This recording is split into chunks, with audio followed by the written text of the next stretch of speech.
হযরত হাসান বসরি রাগ হয়ে বসে রয়েছে, না 3 বার তওবা করাইছি তারপরেও কথা শুনে না, আর যাব না আমি। এবং হযরত হাসান বসরি গেলেন না, যে তোমার সন্তানের জীবনের শেষ আমল, এখনো সে মৃত্যুর আগেও সে মদপানকারী, মদের নেশায় আসক্ত, আমি তার কাছে যেতে পারবো না। 3 বার যায় তারে তওবা করাইছি, আর যেতে পারবো না। তো 3 বার তওবা করাইছি, যায় নাই। ঘটনাচক্রে ওই রাত্রে এই সন্তানটা মদখোরটা মদ এত বেশি খাইছে যে অসুস্থ অবস্থায় মদ খাওয়া অবস্থায় মারা গেছে। তার মা এসে হাসান বসরিকে বলে, ও আল্লাহর ওলি, আমার সন্তান তো মদ খায় মরল, কমাস কম আপনি আমার সন্তানদের জানাজার নামাজটা পড়ান। আমার মন বলে আপনি জানাজা পড়াইলে আমার সন্তানটাকে আল্লাহ তাআলা হয়তো মাফ করে দিবে। বুজুর্গ মানুষ ওরে একটু দোয়া দিয়ে দেন। হাসান বসরি কয়, এইরকম মদখোরের জানাজা পড়তে যাইতে পারব না।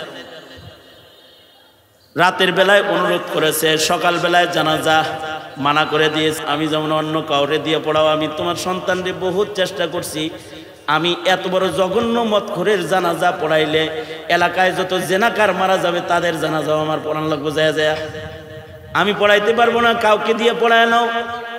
মহিলা তার সন্তানের জানাজা প্রস্তুত করেছে, সকালবেলায় জানাজা রেডি হয়েছে, কোনো মানুষজন নাই, কিন্তু আকস্মিকভাবে এই জানাজায় হযরত হাসান বসরি হাজির হয়ে গেছে। লোকেরা বলে, ওগো আল্লাহর ওলি, আপনি জানাজা পড়তেছেন না দেখা আমরা কেউ আসি না, আর আপনি আইলেন দেখে আমরা সব আইলাম।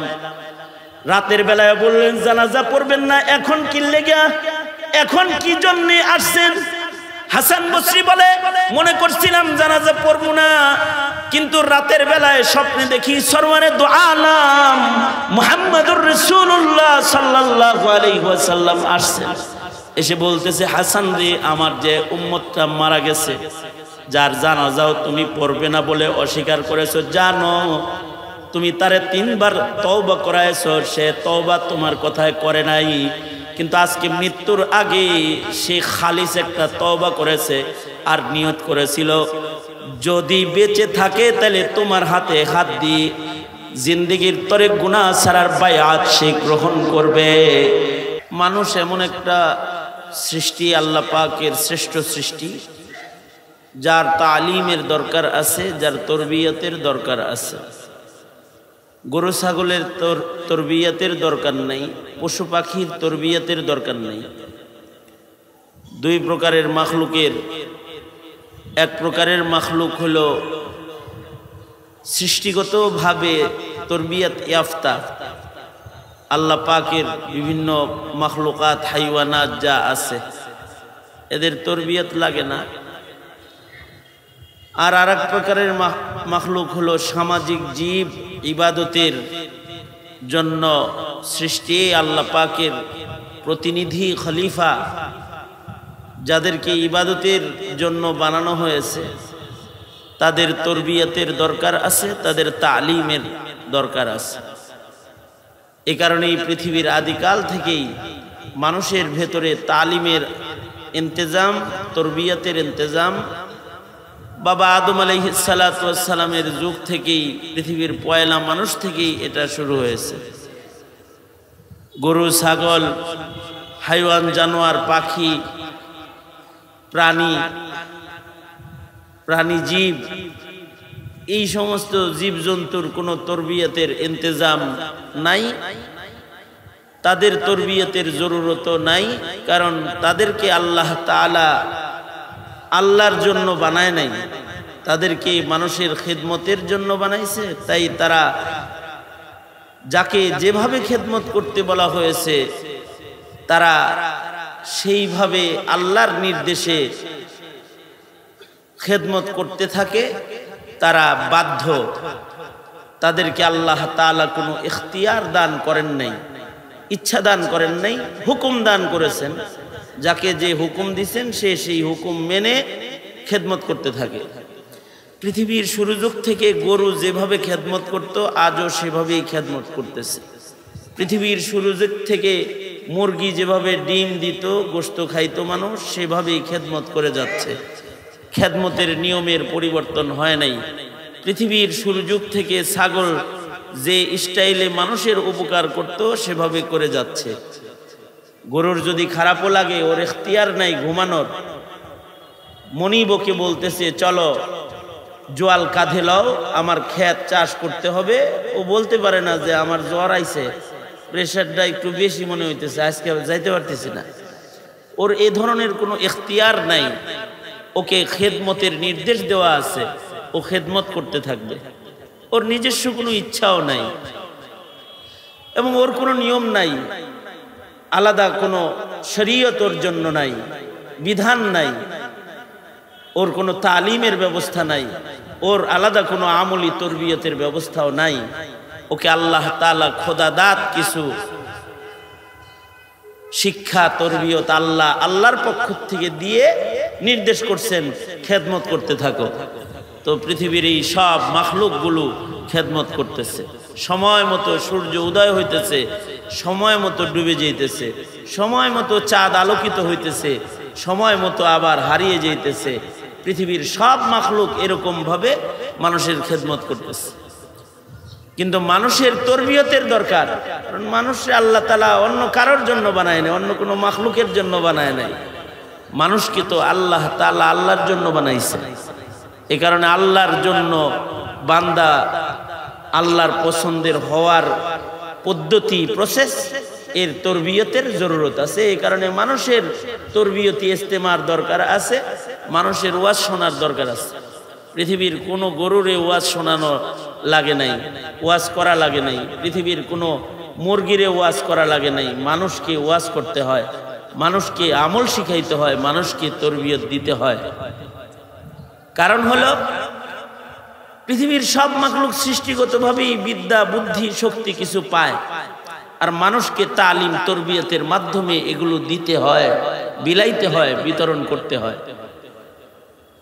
পৃথিবীর সব মানুষরাই জন্মের পরে হাঁটতে জানে না, চলতে জানে না, খাইতে জানে না, দুর্বল অবস্থায় জন্মায়। পৃথিবীর সকল মানুষরা বুদ্ধি শূন্য জন্মায়, ভালো মন্দ বুঝে না, দোস্ত চিনে না, দুশ্মন চিনে না, সবাই তার কাছে সমান। আকল শূন্য জন্মায়, জ্ঞান শূন্য জন্মায়। কোনটা হালুয়া আর কোনটা নাপাক পায়খানা, এটার ব্যবধান করার মতো আকল তার নাই। আল্লাহ তাআলা আকল শূন্য, ইলম শূন্য, শক্তি শূন্য মানুষকে এই পৃথিবীর মাটির উপরে পাঠায়। মানুষের আকলও নাই, মানুষের বুদ্ধিও নাই, ইলমও নাই, শক্তিও নাই, দুর্বল। কিন্তু অন্যান্য প্রাণীদের শক্তি আছে।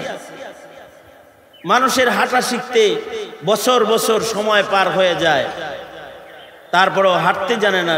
6 বছরের বাচ্চাকেও বাবা হাত ধরে রাখে, তরবিয়ত দেয় হাঁটার, তো বাবার কদমে কদমে হাঁটে।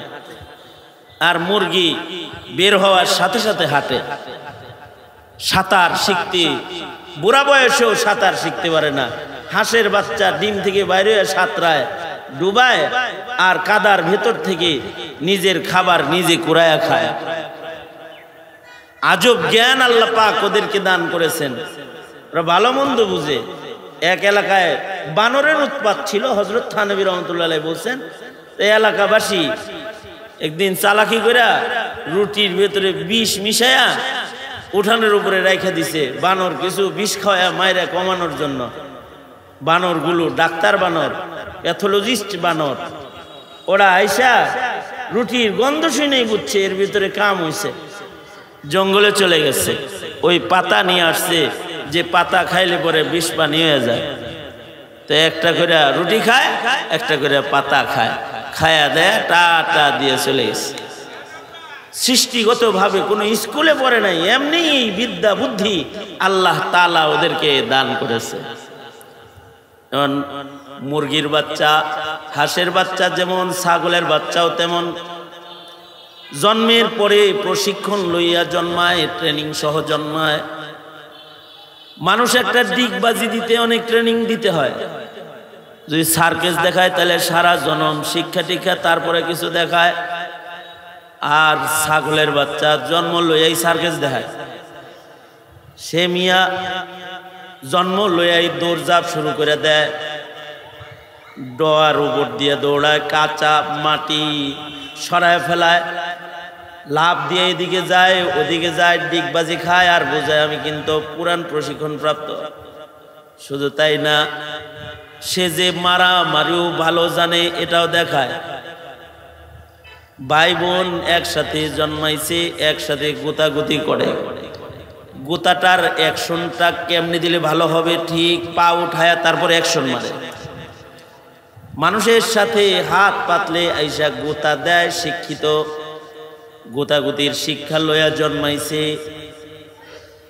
পৃথিবীতে এমনও প্রাণী আছে যারা মায়ের দুধ খায় না, মায়ের তরবিয়ত পায় না, কিন্তু আল্লাহ তাআলা তাদেরকে চালায় এবং তাদেরকে বড় করে, তাদের আদর্শের উপরে তাদেরকে বড় বানায় সোহবত ছাড়া। যেমন পৃথিবীর কোন সাপ আর এক সাপের সোহবত লয় না। কারণ হইল, ছোট সাপ যদি বড় সাপের সোহবতে যায় তাহলে বড় সাপের ছোট সাপরে খায় আলাদা। এ কারণে সোহবত নাই। এ কারণে সাপ ডিম পাড়ার পরে নিজেই ভুলে যায় যে ওর যে ডিম আছে এটা ভুলে গেছে। মুরগি যেমন ডিম পাড়ার পরে তার স্মরণ থাকে কোথায় তার ডিম আছে, কমপ্লিট উল্টা পজিশন সাপের। সাপ ডিম পাড়ার পরে ভুলে যায় যে ওর একটা ডিম আছে, কোথায় ডিম পারছে তাও ভুলে যায়, ডিম দিয়া ওর গতিতেও চলে যায়। আল্লাহ তাআলা ওর ছেড়ে দেওয়া ওই ডিমের ভেতরে আল্লাহর কুদরত দিয়া বাচ্চা ফুটায়। শুধু বাচ্চা দেয় না, ওরে তরবিয়ত দিয়ে দেয়, বানায়াই আল্লাহ তাআলা সাপটারে 2 দিনের বাচ্চারে তরবিয়ত দিয়ে দেয়, জন্মসূত্রে তারে কিছু শিক্ষা দিয়ে দেয়। এই বাচ্চাটা ওর মায়েরে হাঁটতে দেখে নাই, তারপরে ও হাঁটা জানে। ডিমের থেকে বাইর হয়ে ওর মা যেমনি পেঁচায় পেঁচায় হাঁটে, ও পেঁচায় পেঁচায় হাঁটে, অথচ ওর মার লগে ওর দেখা হয় নাই। কোনো বড় সাপের লগে ওর দেখা সাক্ষাৎ হয় নাই। নিজের হাঁটা জন্মসূত্রে শিক্ষা বাইর হয়েছে, একাই হাঁটে। কেমনে আক্রমণ করতে হবে বড় সাপের কাছ থেকে আক্রমণ করাও শিখে নাই। 2 দিনের বাচ্চা সাপের লেজের ভেতরে কেউ যদি পা লাগায়, তার ডিফেন্স শক্তি এত বেশি, বড় সাপ যেমন ফনা ধরে ফেলায়, 2 দিনের ছোট কেচ্চা সাপটাও ফনা ধরে দাঁড়ায় যায়। জন্মসূত্রে এই ডিফেন্স পাওয়ার আল্লাহ তাআলা ওদেরকে দান করেছে। তো মানুষের বেলায় তা না। মানুষের বেলায় হলো সাল্লু কামা রাআইতুমুনি উসাল্লি, তুমি কেমনে চলবে এটা আমারে দেখে দেখে দেখে দেখে শিখো। হে আমার উম্মত, তুমি কেমনে নামাজ পড়বে আমাকে দেখে নামাজ পড়ো। নবীরা তাদের অনুসারীদেরকে ইবাদত সোহবতের মাধ্যমে শিখায়া বলে, এমনি এমনি এমনি এমনি করো। সাপের সোহবত লাগে না? ওই জন্মের পরেই কামড় দেওয়া জানে, জন্মের পরেই ফোনা ধরা জানে, জন্মের পরেই পেঁচায় পেঁচায় পেঁচায় পেঁচায় হাঁটা চলা জানে। এমনকি আজব তালিম পশু পাখির দেখতে সব গরু একরকম। 10টা গরু লাল, 10টা গরুর 10 রকমের বাচ্চা, কিন্তু জন্মের পরে বাচ্চাটা তার মা চিনতে ভুল করে না। পাশে যে একটা খালা আছে, হের দুধ খায় না, যাইয়া লাল গরু, তার 10টা লাল গরুর ভেতরে কোনটা তার মা, ও জন্মসূত্রে ওর মা চিনে।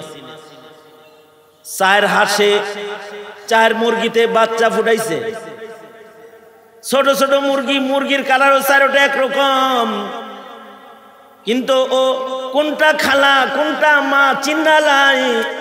যার যার মায়ের পিছনে সে হাঁটতে চলে যায়। আকল বুদ্ধি আলাদা দান করেছে, কিন্তু মানুষের ওই আকল নাই। মানুষ মা চিনে না, মানুষ ইমাম চিনে না। শেষ বেলায় ইমাম সাহেবরে জঙ্গি কয়, আর জঙ্গিরে যায় ইমাম বানায়, নাস্তিকরে ইমাম বানায়, মুরতাদের কাছে যায় মুড়ি দিছে।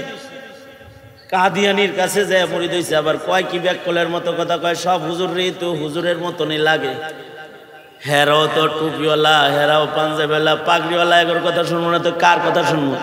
তো মগা গ্রুপ অফ ইন্ডাস্ট্রিজ লিমিটেডের এমডি মুরগিও তোর মা চিনে, তুই তোর ইমাম চিনস না কেন? তুই তোর শায়েখ চিনস না কেন? তুই তোর আসল মুক্তাদা কি তাকে কেন চিনস না? এ কারণেই উলাইকা কাল আনআমি বাল হুম আদাল। হিদায়াতের পথ মানুষের নাই যদি না তাকে দেখানো না হয়, যদি না সে হিদায়াতের পথ চিন্না বুঝা দীক্ষা অকুলের রহমান ফাসআল বিহি খাবীরা, শিক্ষা দীক্ষা আল্লাহ পাওয়ার পথ বুঝা না লয়, তাইলে বুঝেও না, চলতেও জানে না, জায়গা মতো পৌঁছতেও জানে না। অথচ এমনও প্রাণী আছে যা জন্মের পরে মা পায় না, যেমন সাপ। মাছের ভেতরে এমন প্রাণী আছে যারা জন্মের পরে তার কোনো অভিভাবক নাই। মানুষ অভিভাবক ছাড়া বাঁচে না, এজন্য নবীদেরও অভিভাবক বানাইছে। মানুষ একা একা বড় হয় না, এ কারণে বাপ মরে গেলে মায় অভিভাবক হয়, বাপ মা দুজন মরে গেলে আবার নবীজির দাদা অভিভাবক হয়েছে, দাদাও মরে গেছে তো চাচা অভিভাবক হয়েছে। লালন পালন করতে হয়েছে নবী রাসূলদেরকেও, কিন্তু মাছের এত অভিভাবক লাগে না। জঙ্গলের প্রাণী যারা জন্মায় ওদের অত অভিভাবক লাগে না, গর্তের ভেতরে সাপ জন্মায় ওদের অভিভাবক লাগে না, আল্লাহ কুদরতি ভাবে ওদের পথ দেখায়। মাছের ভেতরে কিছু মাছ আছে যারা জন্ম নেওয়ার আগে ওদের মা মরে যায়। মানুষের যদি জন্ম নেওয়ার আগে বাপ মরে যায় তাহলে চাচা বাবার ভূমিকায় যায়। যেমন আল্লাহ তার বন্ধুকে বলতেছে, আলাম ইয়াজিদকা ইয়াতীমান ফাআওয়া ওয়া ওয়াজাদাকা দাল্লান ফাহাদা ওয়া ওয়াজাদাকা আইলান ফাআগনা। অসহায়ত্বের সময় আল্লাহ তাআলা আরেকজনকে পাশে সহায় বানায় দাঁড় করায়, তার হাবিবের পাশেও কাউরে দাঁড় করাইছে। কিন্তু পশু পাখির বেলায় এমন কাউরে লাগে না। সাগরের ভিতরে এক প্রকারের মাছ আছে, যেই মাছগুলা বসবাস করে এক সাগরে আর ডিম পারে আর এক সাগরে। যেমন সাগরের নিচে এমন কিছু মাছ আছে, হায়াতুল হাইওয়ান প্রাণী বিজ্ঞান, এমন কিছু মাছ আছে যাদের বসবাস বঙ্গোপসাগরে, ভারত সাগরে, আরব সাগরে, কিন্তু ওদের ডিম ডেলিভারির জায়গা হইল আটলান্টিক মহাসাগর। আটলান্টিকে না গেলে ওদের পেটের ডিম বাইর হইব না, আটলান্টিকে যে ওদের ডিম ছাড়তে হয়, ডিম দেওয়ার জায়গা ওদের আলাদা। তো ওরা সাগর থেকে মহাসাগরে আটলান্টিকে চলে যায়।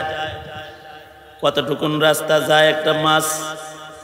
3000 মাইল 4000 মাইল পানির নিচ দিয়ে ওরা ওদের হসপিটাল পর্যন্ত চলে যায়, ডেলিভারি সেন্টারে, যেখানে গেলে ওদের ডিম ডেলিভারি হবে ওখানে চলে যায়। বঙ্গোপসাগর থেকে আটলান্টিকে চলে যায়, ভারত সাগর থেকে আটলান্টিকে চলে যায়, আরব সাগর থেকে আটলান্টিকে চলে যায়। বিমানে চড়ে না, কিন্তু হুন্ডায় চড়ে না, সাইকেল চালায় না, লেজ নাড়ায় নাড়ায় হাজার হাজার মাইল দূরে চলে যায়। আশ্চর্য বিষয়, আটলান্টিকে যাওয়ার পরে আটলান্টিকের পানির তাপে ওদের পেটের ডিম বাইর হইয়া যায়। আজব খবর হলো, ডিম হওয়ার সাথে সাথে এই মাছগুলা মরে যায়। এই ডিম থেকে পানির তাপে বাচ্চা বের হয়ে যায়। এই বাচ্চাগুলার পাওয়ার শক্তি এত বেশি, এই বাচ্চাগুলার জন্মের সাথে সাথে ভয়াল পানি যেখানে জাহাজ গেলে ডুইবা যায়, ওখান থেকে বের হয়ে আসার শক্তি লইয়া ওরা সাঁতরানো শুরু করে দেয়।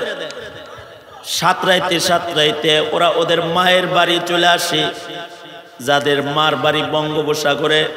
ডিম থেকে বাইর হইয়া ওরা মায়ের গ্রানে গ্রানে যে পথে তার মা গেছে, ওই পথে সাঁতরায়া সাঁতরায়া ওরা বঙ্গোপসাগরে আসে। যারা আরব সাগর থেকে গেছে ওরা আরব সাগরে চলে যায়, যার মা ভারত সাগর থেকে গেছে সে আপন নিরে মায়ের বাড়ি ভারত সাগরে ছোট ছোট মাছগুলা চলে যায়, কারণ এই মাছগুলাও জানে এটা আমাদের মায়ের ডেলিভারি সেন্টার, কিন্তু মায়ের বাড়ি আলাদা। যেই পথে মা আসছে ওই পথে আমাদেরকে মার বাড়ি ফেরত যাইতে হবে। এই মাছগুলা সাঁতরায় সাঁতরায় আপন নিরে চলে যায়। এই মাছের এই শক্তিটুকু আল্লাহ তাআলা মানুষকে দেয় নাই। খুলিকাল ইনসানু যায়ীফা, এদেরকে দুর্বল করে বানাইছে যে এরা আর মার বাড়িও চিনে না, যতক্ষণ না পর্যন্ত আরেকজন তাদেরকে বলে না দেয় এই তোর মার বাড়ি কিন্তু জান্নাতুল ফেরদাউস, তোর মার বাড়ি যাওয়ার রাস্তা কিন্তু এইটা, তোর মার বাড়ি যাওয়ার রাস্তা শাহবাগ না, সিনেমা হল না, পাগলা বাবার দরবার না, তোর মার বাড়ি যাওয়ার রাস্তা হলো ওলামায়ে কেরামের দরবার। তোর মার বাড়ি যাইতে হলে শাহবাগে যায় বয়ে থাকলে হবে না, মসজিদে যায় বয়ে থাকতে হবে। তোর মার বাড়ি যাইতে হইলে মদ জুয়া গাঁজা খায়া মাতাল হইলে চলবে না, জিকির কইরা ইবাদত কইরা রুহানি শক্তি অর্জন করে সফর করে তোমাকে তোমার মায়ের বাড়ি পৌঁছতে হবে। এই যে তরবিয়ত, এই যে তালিম, মানুষ এটার মুহতাজ। সৃষ্টির আদিকাল থেকেই মানুষ এটার মুহতাজ, পৃথিবীর প্রাণীরা এটার মুহতাজ না।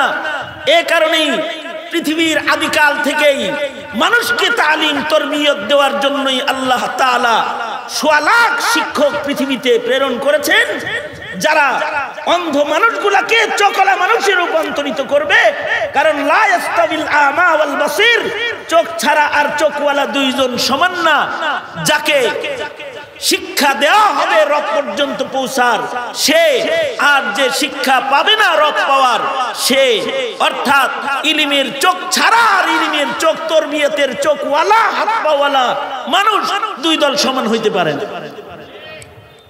আগের যুগে তো নবী রাসূল দিয়ে আল্লাহ তাআলা এই তালিম তরবিয়তের এই তরিকাকে বাস্তবায়ন করেছেন, কিন্তু আমাদের নবী, বিশ্ব নবী, বিশ্ব মানবতার নবী মুহাম্মদুর রাসূলুল্লাহ সাল্লাল্লাহু আলাইহি ওয়াসাল্লাম পৃথিবীতে শেষ নবী হয়ে আসছেন। আমাদের নবীর পরে কিয়ামত পর্যন্ত আর কোন পয়গম্বর শিক্ষক হয়ে এসে শিক্ষা দিবে না। কিন্তু আল্লাহর রাসূল সাল্লাল্লাহু আলাইহি ওয়াসাল্লামের উম্মতের ভেতরে একটি দল, ওয়ালতাকুম মিনকুম উম্মাতুন ইয়াদউনা ইলাল খায়র, একটা দলকে আল্লাহ তাআলা রাখবেন যারা মানুষদেরকে হকের পথের দিশা দিতে থাকবেন, খায়রের পথে আহ্বান করতে থাকবেন। একদল নায়েবে নবী জমিনে বসে থাকবে যারা জাতিকে ইবাদতের কথা বলতে থাকবে, আর জাতির জিম্মাদারি হবে তাদের আঁচলের নিচে গিয়ে গিয়ে নিজেদেরকে তরবিয়ত নেওয়া আর ইলম হাসিল করা, আল্লাহ পাক পর্যন্ত পৌঁছার জ্ঞান হাসিল করা। এই জ্ঞান অর্জন করাটাকেও আল্লাহ তাআলা ফরজ করেছেন। এই এতটুকু জ্ঞান যা দিয়ে আল্লাহর কাছে যাওয়া যায়, এটা হার মুসলমানের শিক্ষা করা ফরজ। কেউ মাদ্রাসায় ভর্তি হয়ে শিখবে, কেউ খানকায় যায় শিখবে, কেউ তাবলীগে যায় শিখবে, কেউ আমাদের সোহবতে যায় শিখবে। আর উলামাদের কাছে যায় ওই তরবিয়ত, ওই আমল গ্রহণ করবে যেই আমলের পথে হাঁটলে আল্লাহ পর্যন্ত পৌঁছা যাবে।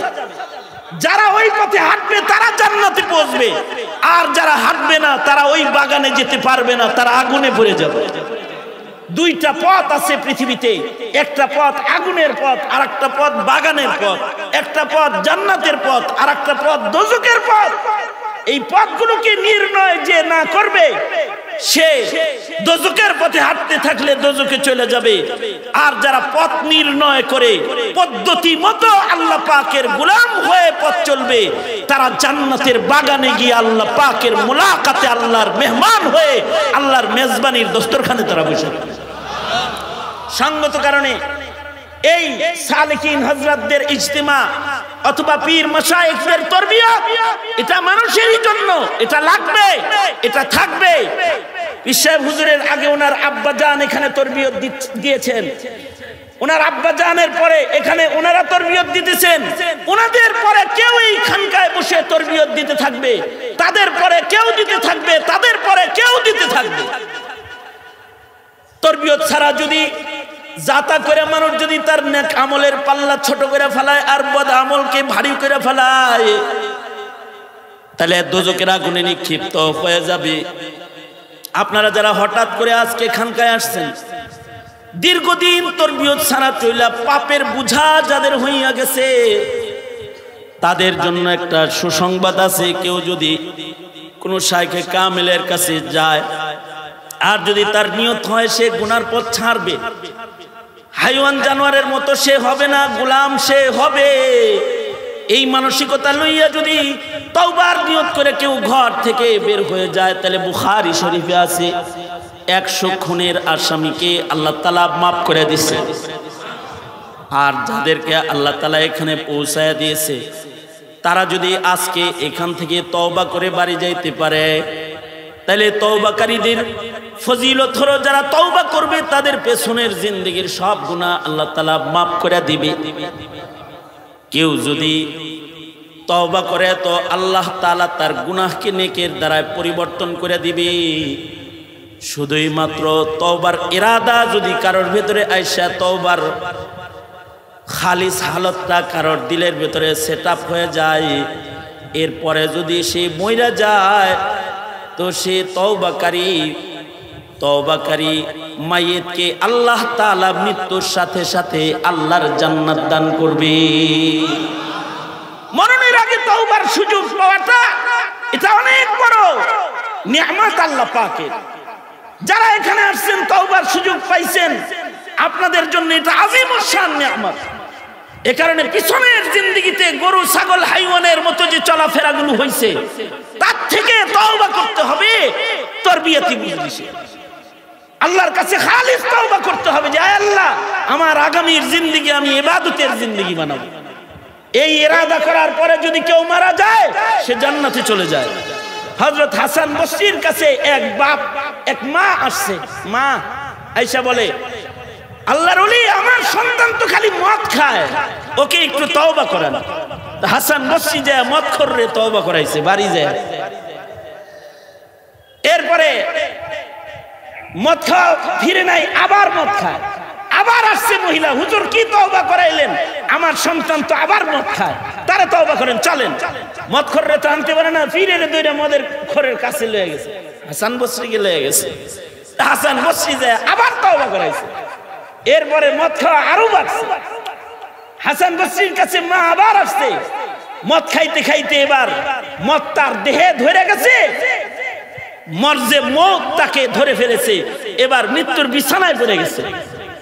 এবার হাসান বসরি রহমতুল্লাহ আলাইহির কাছে এর মা আয়েশা বলে, হযরত, আমার সন্তান তো এখন মরবে আজকে মনে হইতেছে, তার একটু মরার আগে তওবা করান।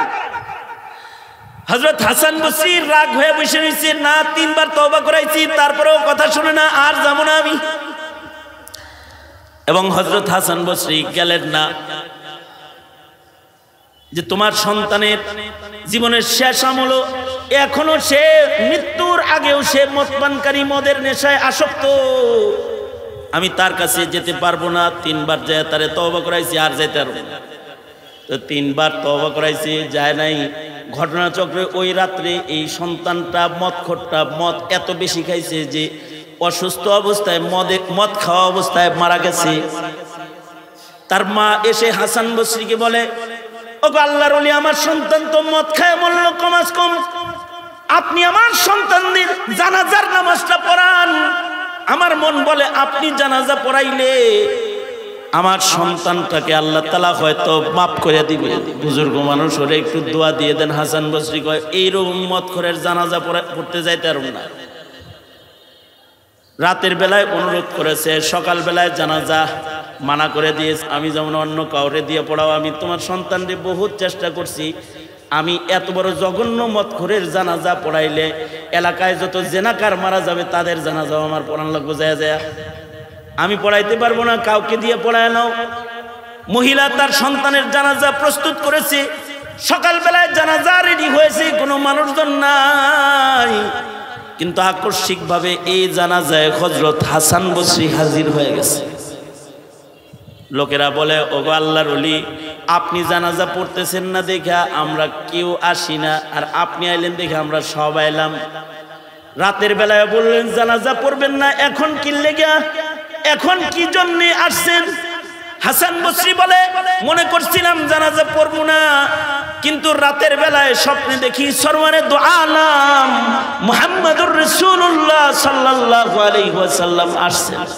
এসে বলতেছে, হাসান রে, আমার যে উম্মতটা মারা গেছে, যার জানাজাও তুমি পড়বে না বলে অস্বীকার করেছো, জানো তুমি তারে 3 বার তওবা করাইছো, সে তওবা তোমার কথায় করে নাই, কিন্তু আজকে মৃত্যুর আগে সে খালিস একটা তওবা করেছে আর নিয়ত করেছিল যদি বেঁচে থাকে তাহলে তোমার হাতে হাত দিয়ে জিন্দেগির তরে গুনাহ ছাড়ার বায়াত সে গ্রহণ করবে।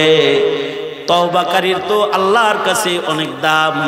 সে যেহেতু মরার আগে তওবা করে ফেলেছে, তার মায়ের দোয়া যেহেতু কবুল হয়েছে, যাও হাসান তুমি তার জানাজার নামাজ পড়াও। হযরত হাসান বসরি বলে, আজকের জানাজায় আসছি একটা তওবাকারী বান্দার তওবার সম্মান করার জন্য নবীর নির্দেশে জানাজায় হাজির হয়েছি।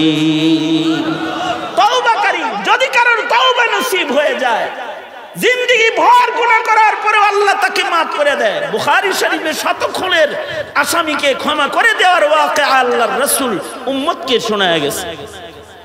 যাদেরকে আল্লাহ তাআলা ধরে এই খানকায় নিয়ে আসছে, আপনাদের তরবিয়তের দরকার রয়েছে। আপনাকে আল্লাহ তাআলা প্রাণী বানায় নাই, হাইওয়ান জানোয়ার বানায় নাই, ইনসান বানাইছে। সুতরাং আয়েশা বলছেন, আল্লাহ আনছে তো খালিস একটা তওবা করেন, যেই তওবার পরে আর কোনো গুনাহ নাই। যদি এমন খালিস তওবা করে কেউ মারা যায়, তো হাদিসে আছে ময়দানে মাহশারে তওবাকারীদের জন্য জান্নাতের এত প্রশস্ত দরওয়াজা আল্লাহ খুলে দিবে, যেই দরওয়াজা এক পাশ থেকে আরেক পাশে ঘোড়া দৌড়ে যাইলেও ৭০,০০০ মাইল প্রশস্ত একটা দরওয়াজা আল্লাহ তাআলা খুলে দিবে তওবাকারীদের জন্য। এই প্রশস্ত দরওয়াজা দিয়ে গুনাহগার তওবাকারীরা আল্লাহর জান্নাতে যাইতে থাকবে। সুতরাং সালিকিন মুরিদিন যারা এই খানকার সাথে জড়িয়ে আছেন, যারা এসেছেন, তাদের সবার ইরাদা হবে যে আমার পিছনের জিন্দেগিতে একরকম গেছে, আজকে আমি এসেছি খালিস তওবা করে আবদিয়াতার গোলামীর জিন্দেগিকে গ্রহণ করার জন্য। এই ইরাদায় খালিস তওবার জন্য তৈয়ার আছি তো ইনশাআল্লাহ। আল্লাহ তাআলা আমাদের সবাইকে কবুল আর মঞ্জুর করেন। অনেকে মুরিদান যারা আসছে, তাদের অনেকের ইরাদা হলো পিশাব হুজুরও এখানে একটা মহিলা মাদ্রাসা চালান। যারা ওনার মুরিদান আছেন, তাদের দিলের কামনা হলো যদি হুজুরের মাদ্রাসায় আমরা আসি, এখানকায় যদি একটু শরীক হইতে পারতাম। এ ধরনের কিছু দরখাস্ত আবেদন এখানে এসেছে। সে কারণে এই এখন আপনাদের কাছে রুমাল চালানোর একটা আয়োজন করা হচ্ছে, যে আপনাদের কাছে রুমাল দেওয়া হবে। এখানে যে মহিলা মাদ্রাসায় এতিম দুস্থ গরিব যারা খায়, ওদের জন্য আপনারা নিজেদের শায়খের মাদ্রাসায় দেওয়ার নিয়ত করে যারা আসছেন, তারা একটু রুমালের ভেতরে নগদ যে সাদাকাটা করবেন, এটা বরকতের জন্য গ্রহণ করা হবে। কারণ তেমন কোনো ঘোষিত কালেকশন এই খানকায় এইভাবে হযরত করেন না, পেশা হুজুর করেন না। রুমাল চালানো হবে। আপনারা যে যা আনছেন, যা দেওয়ার নিয়ত করছেন, পকেট থেকে বাইর করে ফেলান আর হাতে নিয়ে নেন। আপনাদের কাছে রুমাল পাঠাইয়া দিতেছি। রুমালের ভেতরে আপনারা দিবেন। মাঝখান থেকে কিছু মুরিদান যাদের রুমাল আছে, তারা একটু দুইজনে মিলে রুমাল ধরে ধরে একটু ভেতরে একটু হাঁটাহাঁটি করেন। আর যে যা দিবেন সাদাকাগুলো রুমালের ভেতরে ছেড়ে দেন। আর যারা আসছেন, নতুন সাথী যারা আসছেন, খুব পুখতা একটা তওবা করে এখান থেকে যাবেন। আল্লাহ তাআলা সবাইকে খালিস তওবা নসিব করে, আমাদের সবাইকে আল্লাহ তাআলা কবুল করে। আমাদের তো এই খানকার এই মজলিসে হাজিরি মাকসাদ।